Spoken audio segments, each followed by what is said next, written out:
Hello YouTube, Dave here again. Today I'm going to be unboxing this absolute behemoth of a product. This is the Dragonlance Shadow of the Dragon Queen Deluxe Edition. Now this is not going to be a review or anything, this is just going to be the unboxing video. But before we get into it, I just want to take a moment to thank Wizards of the Coast for sending this to me for the purposes of making some videos with. They also sent me the standard retail version of Dragonlance Shadow of the Dragon Queen and the game store exclusive cover. This cover is absolutely amazing, and my full review for the Shadow of the Dragon Queen will be available closer to its December 6th, I believe, release date, so it'll be around that time.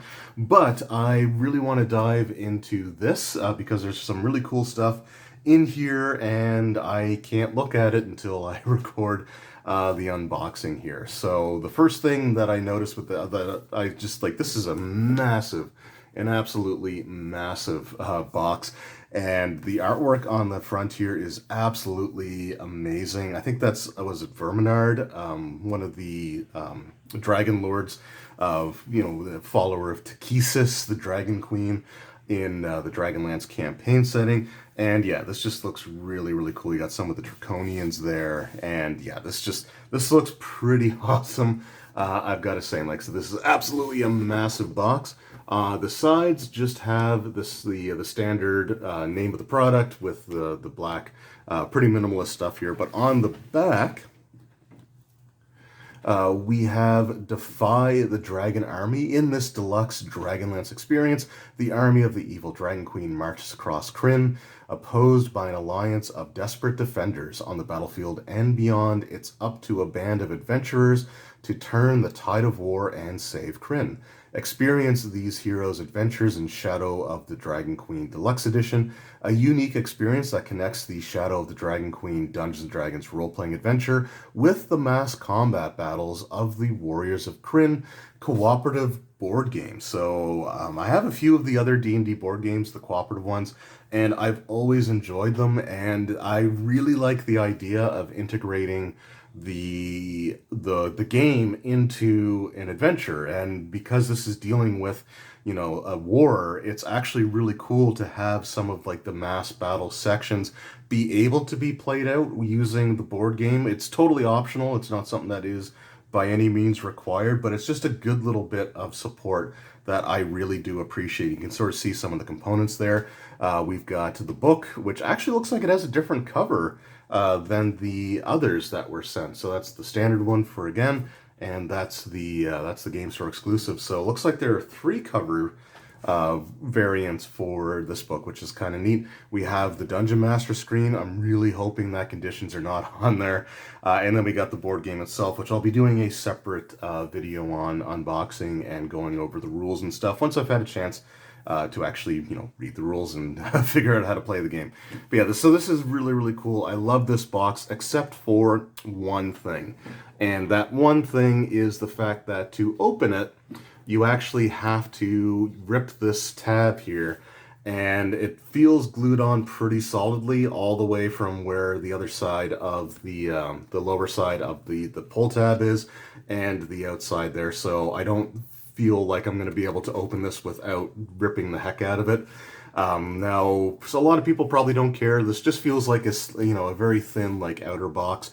But the collector side of me is dying inside a little bit, knowing that I'm going to have to rip the box here. So I'm going to take my time to try to do as little damage as possible here, so we can get a look at what's inside. So, oh boy, here we go. Whew. I don't know. I don't know how I feel about that. I'm hoping that in the future they don't do that. And actually, yeah, so you can see this is the whole thing is just one big piece here. So let's just set this down. We're gonna slide this over a little bit and take a look at the inside. Holy goodness! All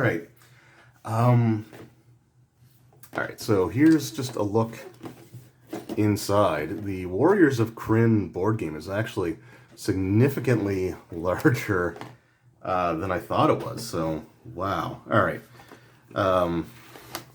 So we got the screen and the book, which we'll take a look at in a moment. I will be keeping that cardboard tray because I will be storing the stuff in this packaging, even though unfortunately I had to tear it a little bit. And then we got the Warriors of Krynn. This actually looks really cool too. I actually really like the box here. The board game is not cellophane wrapped, so that's good. All right, so there we go. Actually, I'm just going to do the unboxing of the board game at the same time. So I'm just going to set the regular books aside here. All right. So the DM screen is actually wrapped, so we'll have to deal with that. And we've got. So we'll start with the book here, and so it's got the shiny sort of metallic cover, which looks really, really nice. Like, I like this artwork. I like the artwork on the regular cover as well, but man, this is just absolutely amazing. The only thing is, I don't think the individual depicted on this cover is actually in the adventure. That's why they went with like Lord Soth on the regular retail. But man, this looks absolutely fantastic. Loving it. All right. So we got that, and then we've got the DM screen. So let's just set this board game aside for a moment. And the book. All right, and we got the plastic off the screen. The only thing that was actually shrink wrapped in here. So the screen itself, actually, again, it's kind of got, it's a matte finish to it, but it looks really nice. At first I thought it was kind of had a metallic thing to it too, but I think that's just the, I think that was just the light reflecting off it a little bit. But yeah, I like the screen quite a bit actually. You know, it's very, you know, only uses a couple of different colors, is very stylized, but I think that looks really cool. You've got some awesome looking dragons here. And a battlefield scene, or them attack. Actually, it's not really a battlefield. They're actually attacking what looks like a town. But again, you got like the dragon rider there. You got the red dragon just breathing fire, which is, again, that looks really menacing. And yeah, that looks just really, really, really cool. I'm loving that. Now let's flip it over, and again, I'm really hoping that there's no conditions. Let's hold my breath. I saw it right away. Okay, so it's a standard DM screen for the most part. Like this, all of this is pretty much your standard stuff that has been on every other Wizards of the Coast DM screen. I'm a little bit bummed out by that, but I will also say that if you don't own any of the other screens, then it's fine, I guess. But I mean, there's so much that they could have done with the rest of this. A map of Krynn would have been kind of cool to see, or just some other things on there. But we have our conditions, we have our skills, we have the light sources and counter distance and things like that, visibility. But then what we have here is actually something that's kind of cool. So we have the war zone encounters. So just some encounter tables that you can use, but that's still something that's going to be useful for the campaign.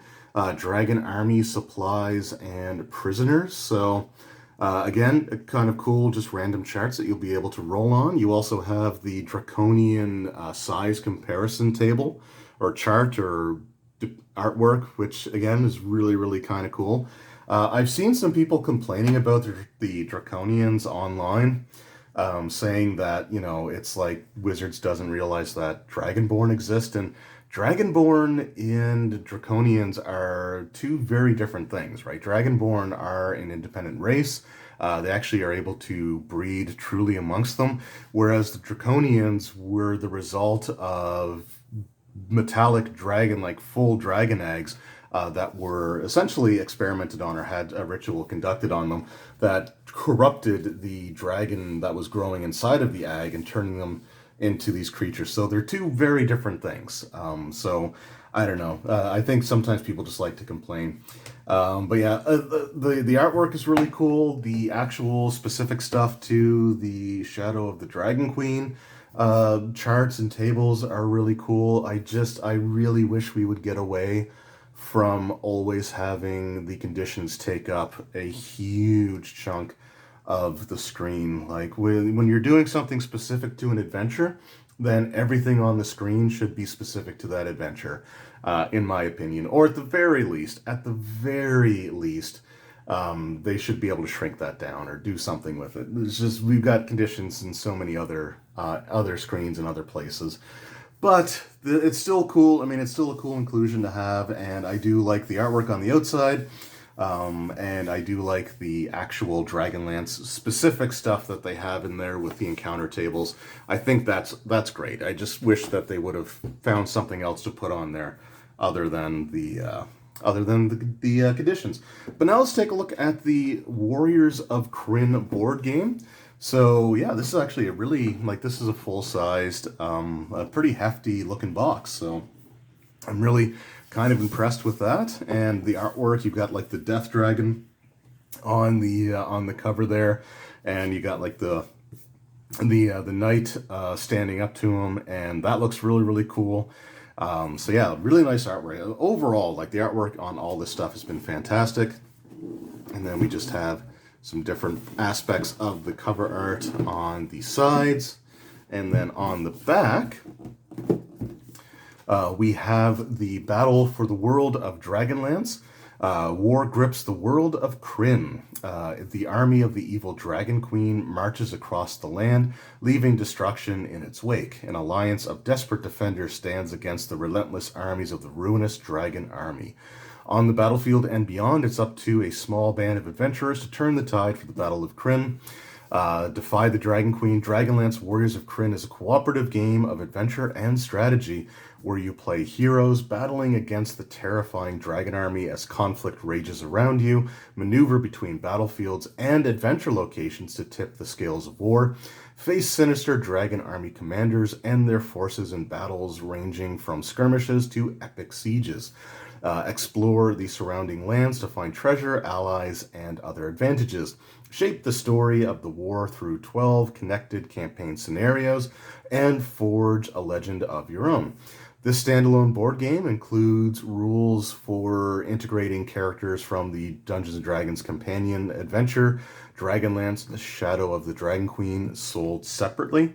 Now, I'm not actually seeing a barcode on here anywhere, so I am wondering if this is going to get a separate retail release, and what they would do for that, if they would just have like a sticker on the cellophane wrap, more than likely.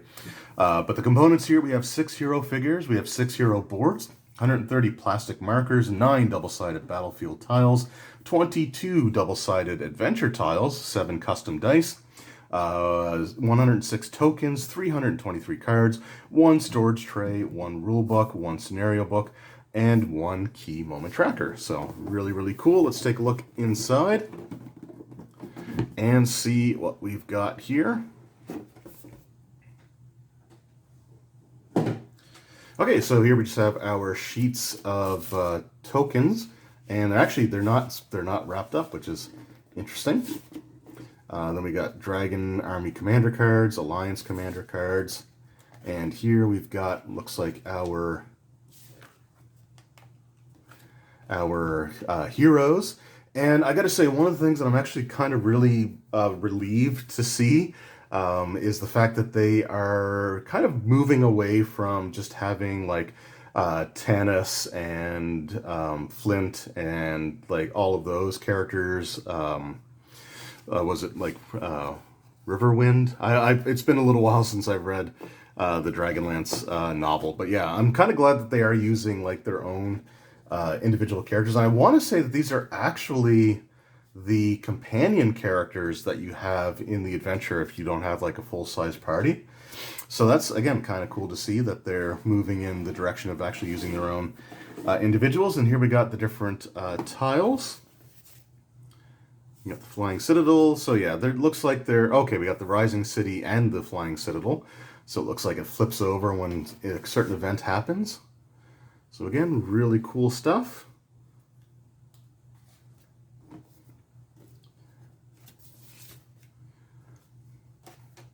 And then we just got this little paper thing here. We got the scenario book.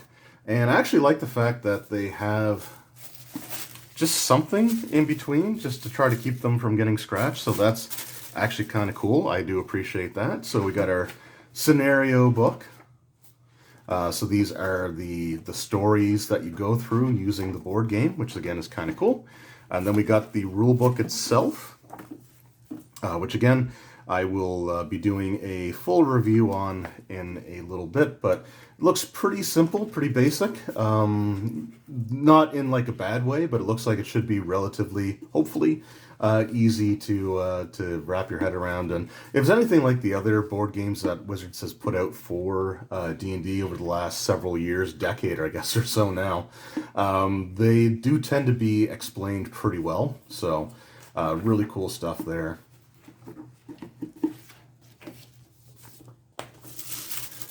And we've got our tiles. And you know what? The trays, the tray in here, it's something that I'm kind of a sucker for. I've got to be completely and totally honest. The tray is absolutely awesome because it looks like it is designed to hold all the components once they're punched out of the actual sheets that they're on, which is something that a lot of board games don't do, and it's frustrating.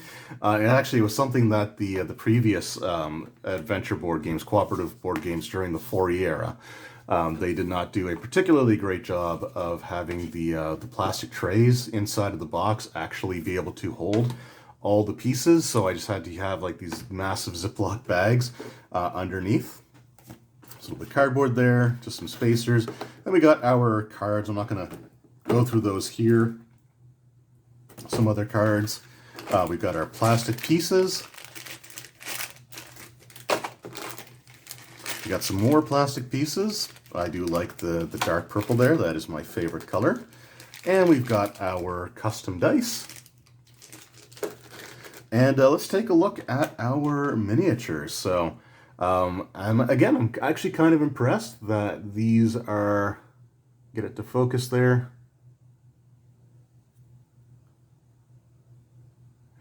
I mean, they're not like, you know, highly detailed painted or anything, but I was honestly just expecting them to be the base plastic and nothing else. But they actually did put what looks like a black wash over them, which again looks really cool. It kind of almost makes them look like statues.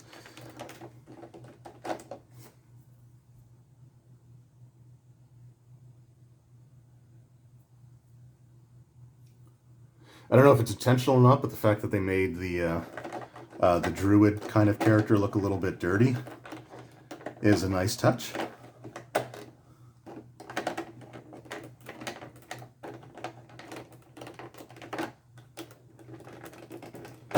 Well, that one was in there pretty good.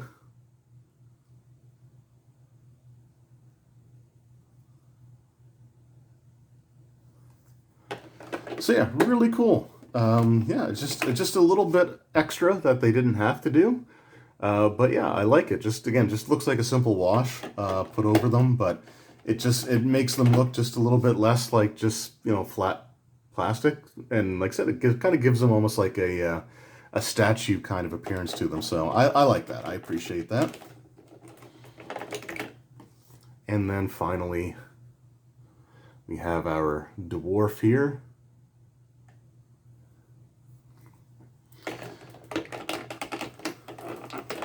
So there we go. That is the... There we go. So yeah, that was the unboxing of the Deluxe Edition Dragonlance, Dragonlance Shadow of the Dragon Queen. And overall, it looks really cool. I have to say, I'm pretty happy with most of the components. The DM screen is the only thing that I feel is a little bit of a letdown.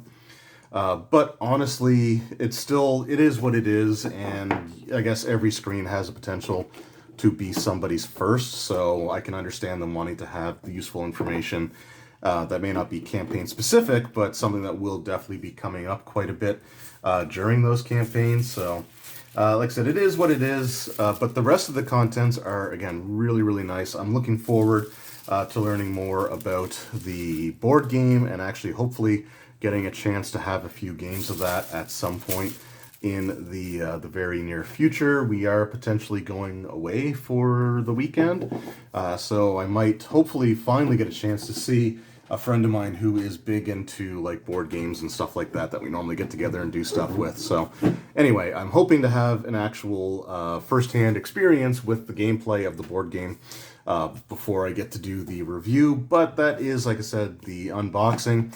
So yeah, really cool stuff. The book, like I said, the cover is absolutely fantastic, and I haven't been able to read the adventure too much yet, but there's a lot of stuff that I actually do like in it, so I am looking forward to going through and being able to read it in its entirety. And yeah, this is a cool set. Like I said, the screen was a little bit of a letdown, but it is what it is this day and age. The one big thing, though, that I would say is hopefully in the future, if they do sets like this again, just have a simple like sticker seal on your boxes, because pulling this off absolutely killed me a little bit inside. But yeah, there we go. So that was the unboxing. Thank you guys very much for watching. The review videos for the products here will be available within the next week or so. It'll be probably closer to the official release date for the product. But yeah, I'm looking forward to diving into this. So thank you all very much. Thank you once again to Wizards of the Coast for sending this to me. I really do appreciate it. And I will see you all next time. Until then, take care.